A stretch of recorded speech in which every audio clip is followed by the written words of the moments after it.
karibu na mwisho. Mimi katika hili ni kwamba kwa mradi ilikuwa imelengwa kwamba sisi working group angalau tupate taaluma kidogo juu ya masuala ya human rights monitoring pamoja na reporting na documentation pamoja na report. Sisi working group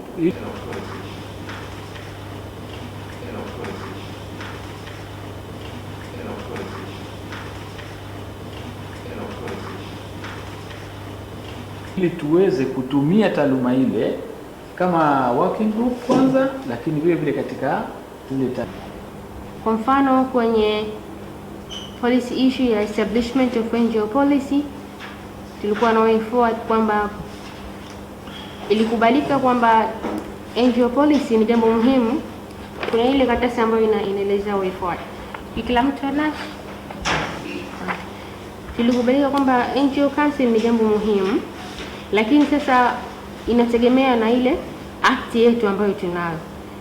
Kwa hiyo act inatakiwa i-align pamoja na NGO policy. Kwa hiyo ilikubalika kwamba position paper iwe develop, alafu ipelekwe sehemu husika kwenye ministry husika ili reviewing process ya NGO policy ya mwaka 2009 nayo iweze kufanyika. Sasa labda mhusika angeweza kutupa feedback labda baada ya way forward hii kilichofanyika ni kipi, ambao ni kwa upande wa Angoza na hisi biashara. Taasisi zetu ambazo tunafanya kazi ambazo takriban sote tuna mambo hayo maana tunayafanya. Sasa katika mradi huu iliandikwa tu briefing up. Maana yake ni kama tunapata briefing juu ya hili swala, alafu sisi wenyewe tutajipanga vipi tumia ile taaluma katika kuendeleza shughuli zetu. Naona wenzetu kidogo hawa, kwa sababu wao kipande chao kilikuwa kinahusu hicho tu. Sisi ilikuwa ni miongoni mwa activity katika zile activity 10. Kwa hiyo ilikuwa hatuko sisi, ilikuwa ni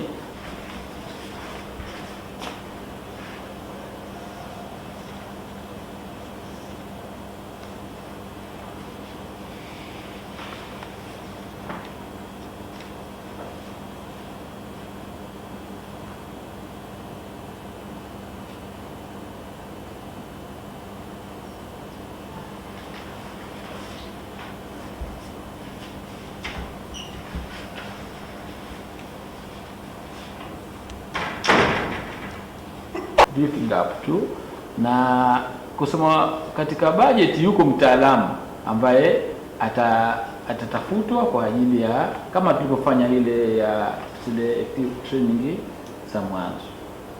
Zanzibar Legal kituo wana uzoefu hao, wakisikia jambo limetokea, ikiwa limetokezea Jang'ombe ambalo linahusiana na human rights, ni wepesi sana kulifuatilia.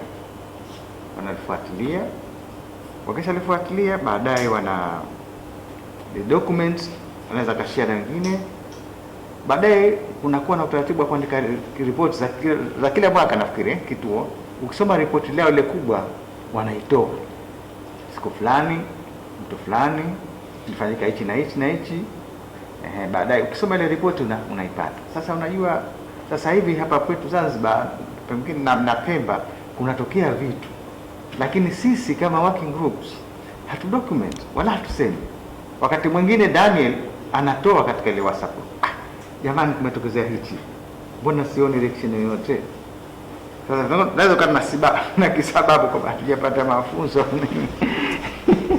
lakini hatusemi kitu, hatu document wala hatuandiki report. Bahati nzuri katika mtu ambaye alikuwa hodari wa kufuatilia na ni Bisana wa Hamad, yeye likianza tu basi anasema ngojeni sasa nitakupeni angalau brief ya hili jambo, na kweli baada ya muda anatuletea kwenye WhatsApp au kwenye Facebook, kuna hichi na hichi na hichi kimetokezea, hichi na hichi na hichi, polisi sharifiwa na nani bedali ananihaja bana, endeleeni kufuatia tujue tutaishiaje. Sasa ile kukaa silence kimya wakati sisi ni watu tuna defend, tunashirikiana na masuala ya human rights, kidogo inakuwa sio vizuri. That's the gap. Kwa hiyo angalau basi tupate training, tujipange vizuri jinsi ya kufanya na kupata documentation and how to report.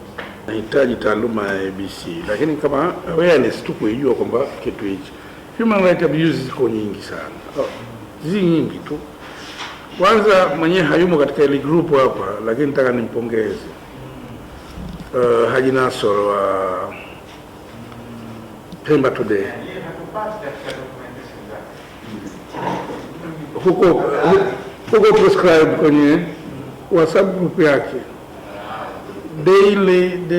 daily anafuatilia na ana document na ana report. Sawa? Mimi kwa sababu bahati mbaya working group hii haina group nini, au labda simo mimi tu na establish tayari WhatsApp group. Ipo. Ona sisi wengine mimi sijaona.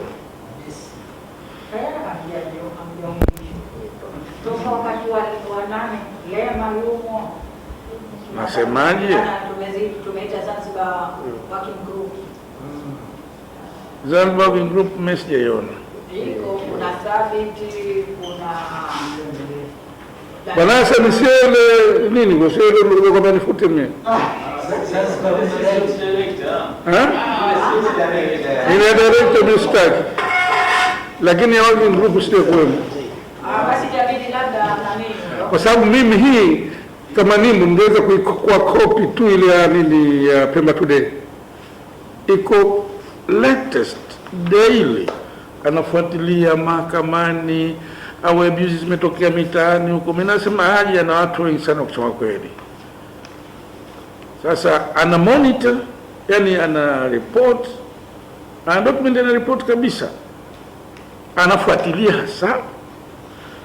Sasa kama tunaweza kupata na yeye akatuingiza kwenye group lake, mimi ilikuwa lakini aliniingiza tu, sikuwa naona tu tayari kwa online na yeye.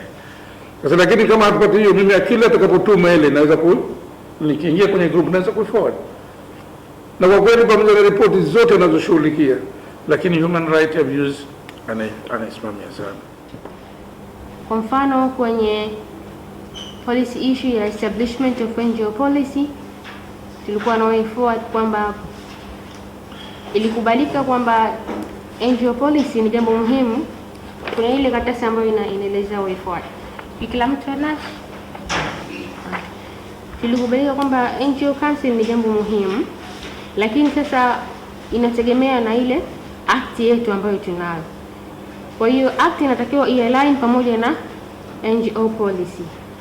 Kwa hiyo ilikubalika kwamba position paper iwe develop, alafu ipelekwe sehemu husika kwenye ministry husika, ili reviewing process ya NGO policy ya mwaka 2009 nayo iweze kufanyika. Sasa labda mhusika angeweza kutupa feedback, labda baada ya way forward hii kilichofanyika ni kipi, ambao ni kwa upande wa Angoza na hisi biasha. Kwa upande wetu sisi tuliandika barua tukapeleka ofisi ya Rais Tawala za Mikoa na vikosi maalum kuhusiana na mapitio ya sera ya asasi za kiraia ya mwaka 2009. Lakini kusema ukweli bado hatujapata feedback kutoka wizarani, na hii imechanganyika pamoja na masuala ya corona. Kwa hivyo bado hatujapata feedback itakuwa vipi, maana baada ya majadiliano vile tulivyokubaliana kuhusiana na ule mchakato kufanya mapitio ya sera asasi za kiraia hiyo ya mwaka huu, baada mapitio kukamilika, mchakato uendelee kwa kutengeneza sheria itakayoendana na sera. Mwisho mchakato thibitisho kwa kuanzishwa baraza la asasi za kiraia. Lakini ndo hatukupata hii feedback kutoka wizarani. Kwa hivyo hiyo ndio hatua ambayo Angoza kilofikia.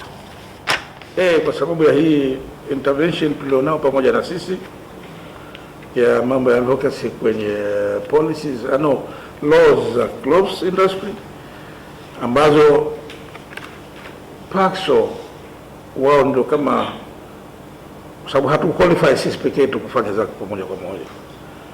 Mnajua zina utaratibu wa hawa mabwana na wanaoga.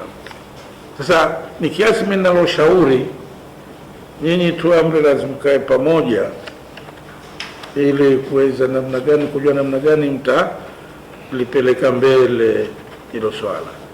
Wazo langu mimi lilikuwa hilo. Sasa ni team building ambayo hii ni specific kati ya Angoza na nini na Paxo ambayo ilikuwa bado haijafanyika. Kwa hiyo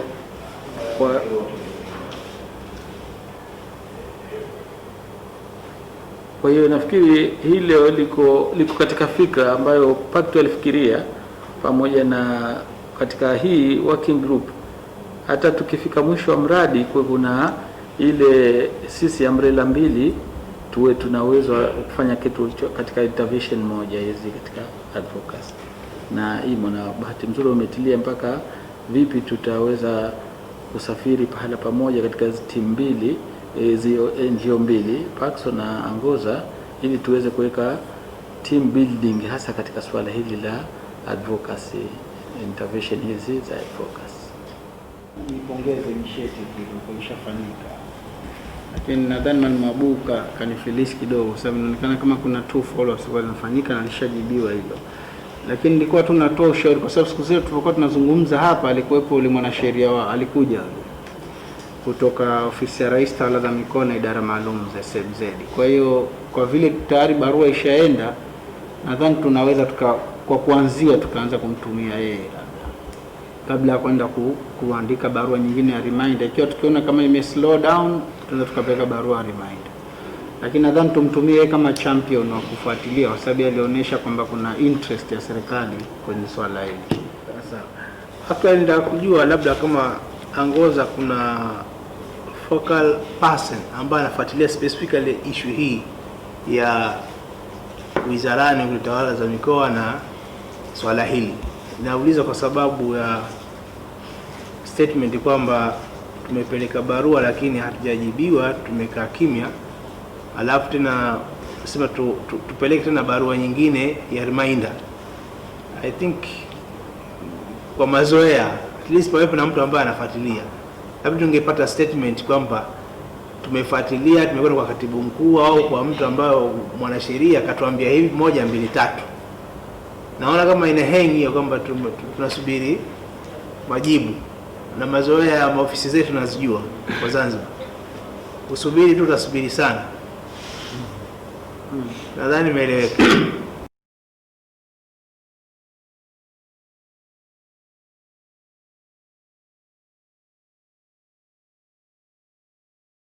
Zilianza kutengenezwa, lakini ikaonekana kuna gap na vijana wengi hawakupata ushiriki, kama ambavyo hoja ilikuja ikaonekana hapa tukaisemea.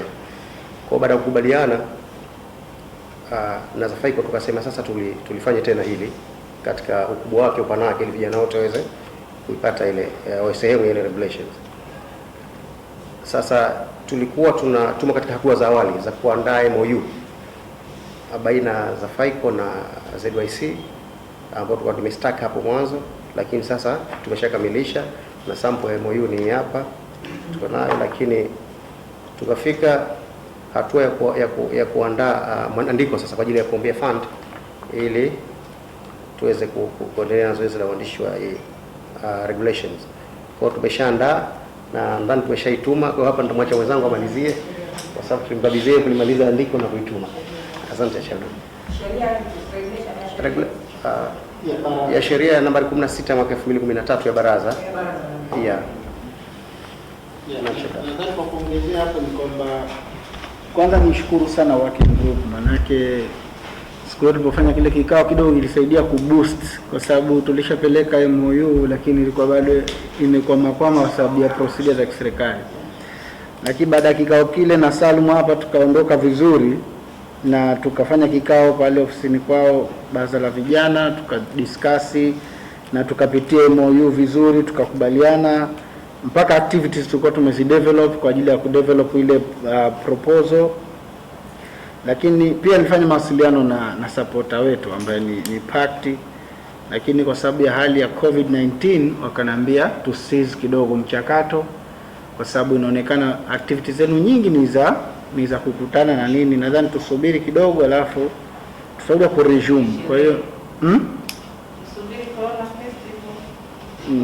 tusubiri kidogo, na nadhani sasa hivi mambo yashaanza kufunguka. Kwa hiyo soon inshallah tutaresume mchakato wetu inshallah. Kwa hiyo ndio hatua tulofikia. Asante. Ila mimi hii sijafahamu hizi zilipochukuliwa kupelekwa katika ofisi ya DDA ni kwa madhumuni gani? Kwa sababu nilikuwa nakumbuka kwamba tulikuwa tunaifanyia kazi ya kuomba funds kwa DDA kwa ile rapid fund, na bahati mbaya ikawa hatukupewa bila sababu maalum, lakini mwisho biasi nakatuambia tuandike ile paper tuisubmit kwake na tukaipeleka. Sasa sikujua kama ile ndio imefanywa kazi au vipi, sikujua status ikoje, lakini sisi kwa watu wa DDA tuliambiwa kama we are not successful. Tukashangaa, tukasikitika kidogo. Sasa hii hapa sijajua hasa madhumuni yake kwa nini ikapelekwa DDA. Wote nafahamu watu wa commission ya kureview zile sheria walishafanya kazi, watu wa Biabeda waliwapata watu wakapresent yale mapendekezo marekebisho kwa watu wachache, ndio katokezea haja kama watu wenye ulemavu walio wengi bado hawajapata kutoa michango yao, ndio ikaja ile haja sasa ya kuomba fund ili watu wengi wenye ulemavu basi wapate kuichangia. Ikawa bahati mbaya haikutokezea hiyo. Sasa ndo hapa sijui imepelekwa kule kwa madhumuni gani sasa kwa ofisi ya idara ya watu wenye ulemavu. Sikujua kwa nini kwamba yeye atafanya kazi tena, atatolisha fanya kazi mara moja kuwapata watu wachache tu wenye ulemavu.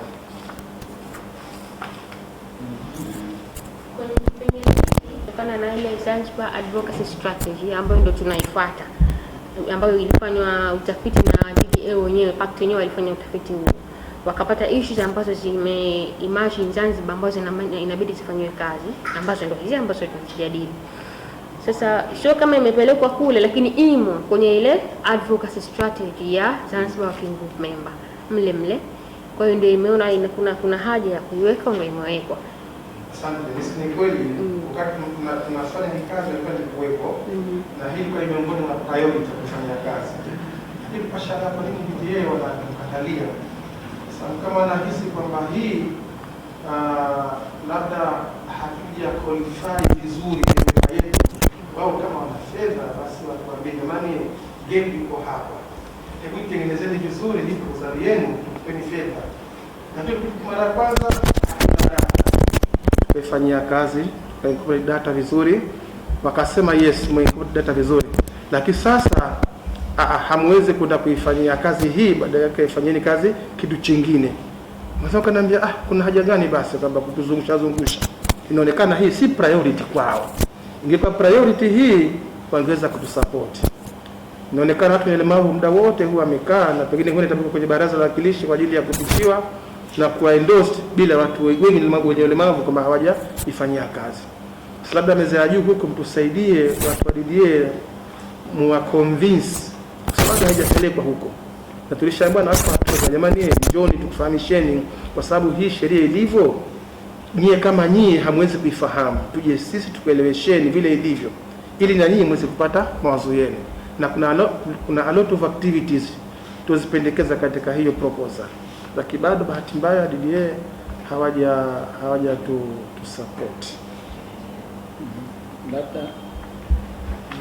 Mimi labda kwa kuongeza tu hili la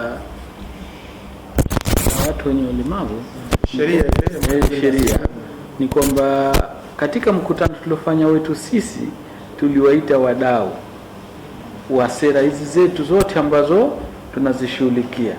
Kila mtu alikuwa na policy issue yake katika sisi working group, basi tuliwaita na yale wadau wake. Kwa hiyo sisi tuliwaita watu wanashughulikia na masuala ya watu ya wenye ulemavu, ikiwemo makamu wa pili wa rais, na ni watu wenye ulemavu wenyewe. Hao ndio tulikuwa tumewaita hapa na tukawaeleza hii kama ni position paper ya hili kundi ambalo linafanya inafanya advocacy kuhusu hili swala. Lakini hata hapa nakumbuka ilikuwa kidogo ni challenge kubwa siku ile ambayo tulikuja kupresent watu wenye ulemavu wana nini, wale watu kutoka zile ofisi zinashirikiana na watu wenye ulemavu, idara na nini, walisema kwamba mambo mengi tayari humu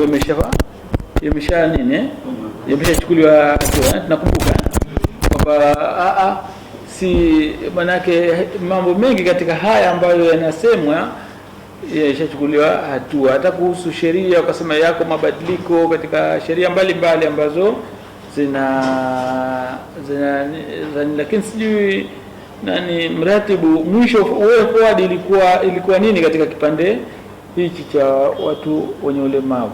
Yule mhusika alisema kwamba alitaja elimu ambayo anataka kufanya kazi, lakini alisema kama kuna na nyingine naweza ambayo imetolewa pale nyingine basi ya peleko tena wapelekee wao wenyewe ili kazi.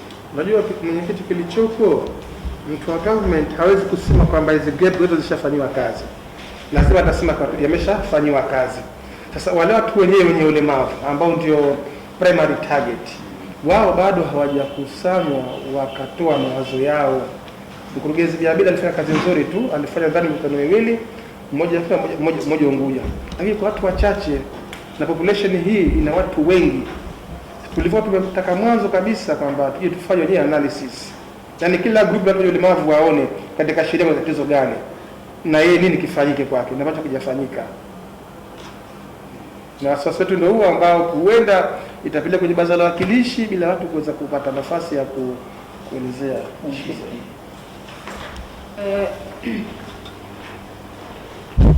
Nafikiria tunapofanya advocacy tunakuwa tunalenga decision maker, na issue ya watu wenye ulemavu ilikuwa ni kuhusiana na kufanya mabadiliko ya sheria. Sasa ninavyofikiria kwa vile serikali imechukua hatua ya kufanya mabadiliko ya ile sheria yenyewe, kwa hivyo inaonekana kama wao wanahisi kuwa tayari washafanya nini, washatake action, na ndio maana walivyoitwa wakasema kuwa hili tumeshalichukua hatua. Lakini sasa hapa Mwalimu Juma anachotaka yeye sasa si advocacy tena, ni awareness creation au kupata maoni ya wadau kuhusiana na ile sheria. Hichi ndio anachokitaka Mwalimu Juma. Kwa hivyo hapa tuangalie ni advocacy issue, kwa sababu issue yetu ilikuwa kufanya mabadiliko ya ile sheria ya watu wenye ulemavu. Serikali ishaifanyia, kwa hivyo ina maana kuwa sasa sisi tutafute advocacy issue nyingine inahusiana na watu wenye ulemavu, kwa sababu kama ilikuwa hii kufanya mabadiliko ya sheria na tayari serikali imefanya mabadiliko, mimi nafikiria ndio maana wakasema kuwa take action, yani tushachukua hatua kwa hili. Kwa hivyo lazima sasa hivi tuone kitu gani tunachokitaka kuhusiana na watu wenye ulemavu, ambayo ni advocacy issue.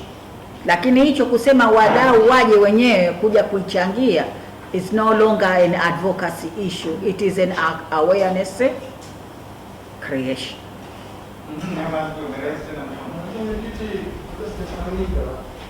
Mimi nazungumzia pale kwa mwanzo background ya hii activity kwamba DDA watu support kufanya analysis ya ile sheria, kwa sababu kwenye process sasa hivi inataka kupitiwa, ndio ilikuwa lengo la msingi.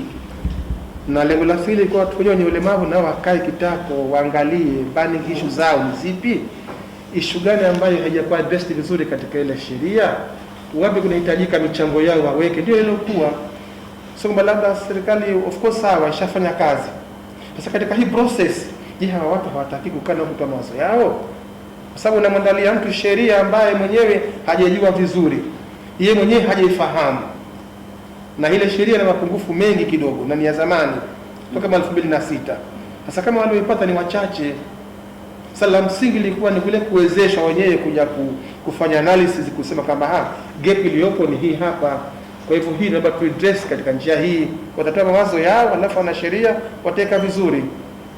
Hiyo ndio ilikuwa kazi iliyokuwa tunahitaji. Na mimi nazungumza mambo mawili. Kuzungumza kwamba kuna katika hizi activity kuna activity moja ya team building ambayo ni inahusu hizi umbrella sisi na nyinyi. Sasa sijui baadaye mjadala wetu tu au ndio hasa. Kwa hivyo kikao chetu leo tumefanya vizuri, pengine tutaangalia kama kiko chengine tuweze kukipangia siku na taarifiana tukahudhuria, baadaye tutakuja kuambizana. Baada ya shukrani hizo niseme kikao tumekiahirisha sana rasmi, na asanteni sana.